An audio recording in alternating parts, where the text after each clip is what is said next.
Hello students, this is Amit Tiwari, your economics teacher. Students, today I am going to start yet another video of Indian economic development, and in this video I will discuss the chapter named Rural Development. And in this chapter we will discuss the different challenges of rural development and the various action plans which the government undertakes to cope up all these challenges. So let us start. So first of all, we should try to understand the meaning of rural development. Rural development means all the necessary action plans which must be undertaken for the social and economic growth of rural areas. वो सारे के सारे action plans जो कि किसी rural area के social और economic growth के लिए रिस्पॉन्सिबल होते हैं, उन्हीं को हम रूरल डेवलपमेंट कहते हैं.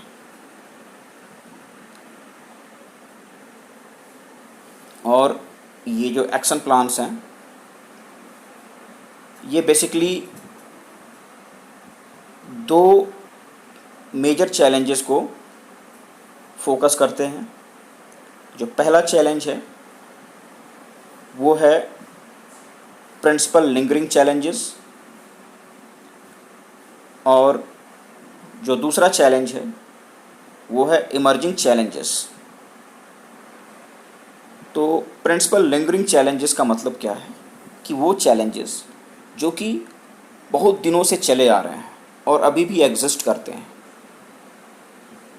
और इमर्जिंग चैलेंजेस मतलब कि नए चैलेंजेस जो कि रिसेंटली अराइज हुए हैं. और अगर हम प्रिंसिपल लिंगरिंग चैलेंजेस की बात करें तो इसमें दो मेजर चैलेंजेस हैं. पहला है चैलेंजेस ऑफ रूरल क्रेडिट और दूसरा है चैलेंजेस ऑफ रूरल मार्केटिंग. और इमर्जिंग चैलेंजेस में exploring options of sustainable livelihood other than farming, और दूसरा the challenge of organic farming. तो इन्हीं सारे चैलेंजेस को हमें डिटेल में इस चैप्टर में पढ़ना है. लिंगरिंग एंड इमर्जिंग चैलेंजेस के बारे में अभी हम डिस्कस करेंगे.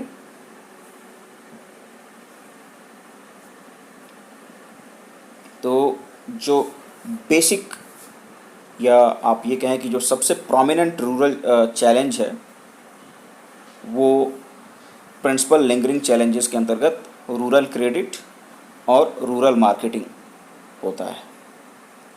अब रूरल क्रेडिट का मतलब क्या है कि रूरल एरियाज़ में फार्मर्स को अपने एग्रीकल्चरल प्रैक्टिसेस को परफॉर्म करने के लिए, पूरा करने के लिए पैसे कहाँ से मिलेंगे, वो लोन कहाँ से लेगा, इन सब बातों से रिलेटेड चैलेंजेस. और रूरल मार्केटिंग का मतलब कि जो भी फार्मर का प्रोड्यूस है उसको वो कहाँ पे सेल करेगा और सेल करने के बाद क्या उसको उचित मूल्य मिल पाएगा या नहीं मिल पाएगा, इससे रिलेटेड चैलेंजेस.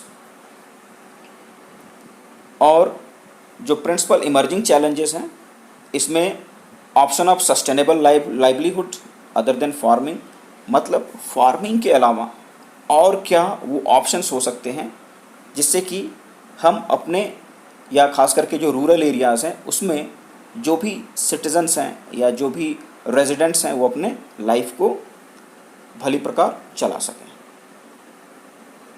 और जो दूसरा चैलेंज है वो है ऑर्गेनिक फार्मिंग, यानी कि जो भी सिंथेटिक फर्टिलाइज़र्स हैं, इंसेक्टिसाइड्स या पेस्टिसाइड्स का यूज न करते हुए ज़्यादा से ज़्यादा किस तरीके से प्रोडक्शन किया जा सके, यानी कि organic means of production.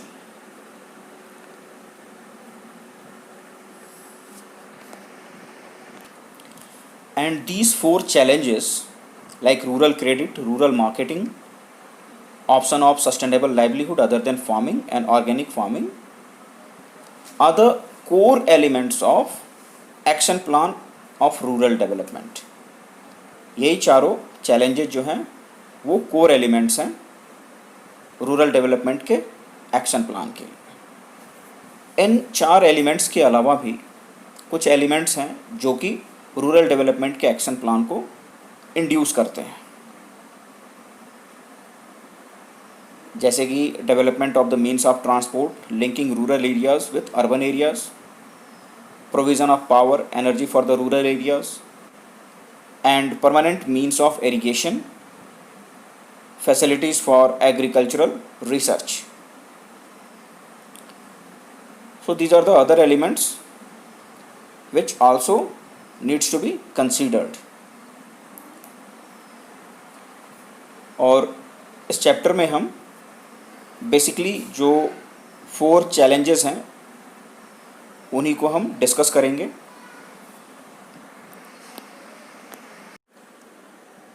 Now we will discuss the lingering challenges of rural development in detail. तो सबसे पहले the challenges of rural credit. Here rural और agriculture credit means the credit for farming, यानी कि एग्रीकल्चरल प्रैक्टिसेस को ठीक ढंग से पूरा करने के लिए हमें, या ख़ास करके जो रूरल एरियाज़ में फार्मर्स हैं उनको क्रेडिट्स की ज़रूरत पड़ती है, उनको पैसे की ज़रूरत पड़ती है। पैसा किस फॉर्म में? लोन्स के फॉर्म में। और ये जो क्रेडिट होता है ये फार्मिंग एक्टिविटीज़ के लिए एक तरीके से लाइफ लाइन का काम करता है रूरल एरियाज़ में। इसके 2 कारण हैं।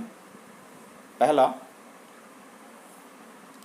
कि जो भी इंडिया में जो रूरल एरियाज़ हैं वहाँ पे जो फार्मिंग फैमिलीज़ हैं या एग्रीकल्चर से रिलेटेड जो भी लोग हैं उनकी जो फैमिलीज़ हैं वो बहुत छोटी हैं और मार्जिनल होल्डर्स हैं। मार्जिनल होल्डर्स का मतलब क्या कि उनके पास जो भी खेती से संबंधित ज़मीन है वो बहुत कम है, उनकी आय बहुत कम है, आय का स्रोत लिमिटेड है, तो वो इतना ही प्रोड्यूस कर पाते हैं कि अपने लाइफ को सस्टेन कर सकें।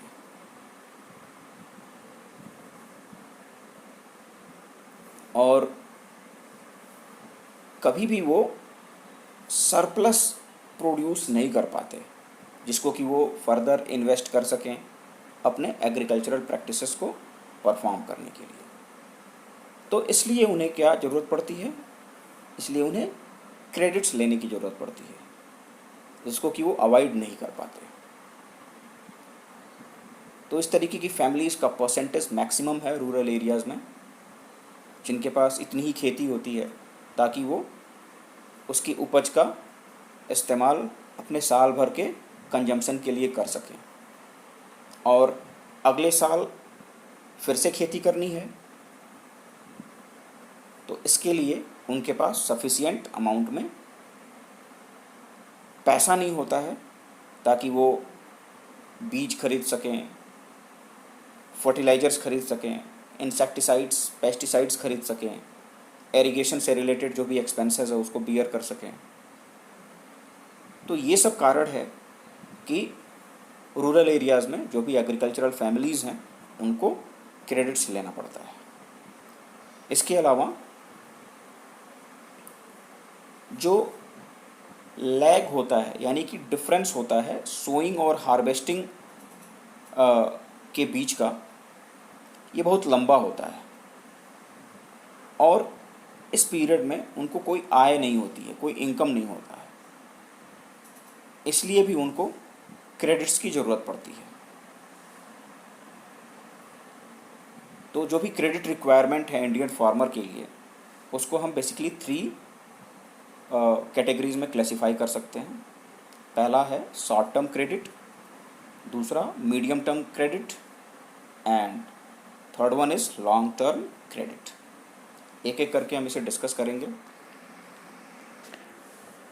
तो जो पहला कैटेगरी है रूरल क्रेडिट का, वो है शॉर्ट टर्म क्रेडिट। और ये शॉर्ट टर्म क्रेडिट की ज़रूरत हमें basically seeds, fertilisers, pesticides, insecticides को परचेज़ करने के लिए ज़रूरत पड़ती है।